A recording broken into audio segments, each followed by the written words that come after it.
भारत ने एक ऐसी उपलब्धि हासिल की है जो अब तक पूरे विश्व में किसी भी देश को हासिल नहीं हुई है।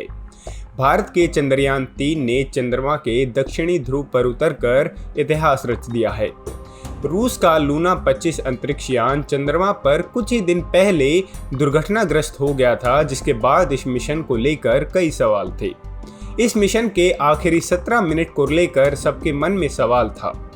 चंद्रयान 3 की लैंडिंग पर पूरी दुनिया की नजरें थी और चंद्रयान 3 के लिए सबसे अधिक चुनौती थी सॉफ्ट लैंडिंग के आखिरी 17 मिनट की।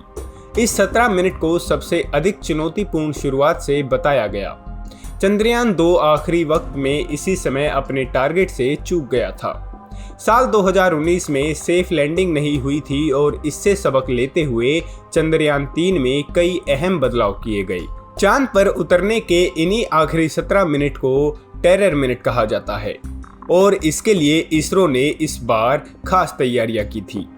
लैंडिंग से पहले लैंडर चांद की सतह के करीब 30 किलोमीटर की दूरी पर था। इस वक्त गति 1.68 किलोमीटर प्रति सेकंड की थी और इसके बाद यह 6.8 किलोमीटर की ऊंचाई पर आया, जहां इसकी गति 350 मीटर प्रति सेकंड हो गई। इसके बाद 2 इंजन बंद कर दिए गए और फिर लैंडर 2 ही इंजनों के साथ नीचे की ओर आया। इसके बाद लैंडर यहां से 6.8 किलोमीटर की ऊंचाई से 800 मीटर की ऊंचाई तक आया। इस समय स्पीड लगभग 0 मीटर प्रति सेकंड थी। इसके बाद 150 मीटर तक सीधे उतरा। आखिरी समय में कैमरे और सेंसर से यह सुनिश्चित किया गया कि लैंडिंग की जानी चाहिए या नहीं।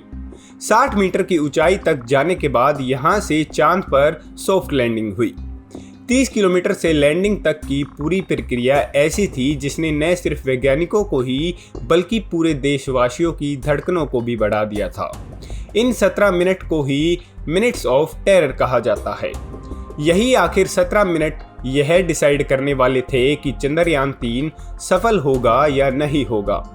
पिछली बार की गलतियों को ठीक करते हुए इसरो ने इस बार इन्हीं 17 मिनट के फुल प्रूफ प्लान बनाए थे।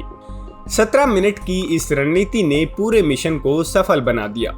चंद्रयान 2 अपने अभियान में विफल रहा था क्योंकि इसका लैंडर विक्रम 7 सितंबर 2019 को लैंडिंग का प्रयास करते समय चंद्रमा की सतह पर ही दुर्घटनाग्रस्त हो गया था। चंद्रयान 3 अभियान चंद्रमा की सतह को छूने में और 4 साल में इसरो के दूसरे प्रयास में रोबोटिक लूनर रोवर को लैंड करने में सफलता के बाद भारत चांद की सतह पर सॉफ्ट लैंडिंग करने में महारत रखने वाला अमेरिका, चीन और पूर्व सोवियती संघ के बाद चौथा देश बन गया है। भारत ये उपलब्धि हासिल करने वाला चौथा देश और चांद के दक्षिणी ध्रुव पर पहुंचने वाला पहला देश बन गया है।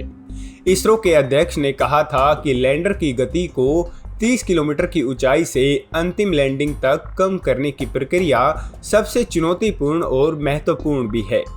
इसरो के अनुसार चंद्रमा की सतह और आसपास के वातावरण का अध्ययन करने के लिए लैंडर और रोवर के पास एक चंद्र दिवस लगभग पृथ्वी के 14 दिनों के बराबर का समय होगा।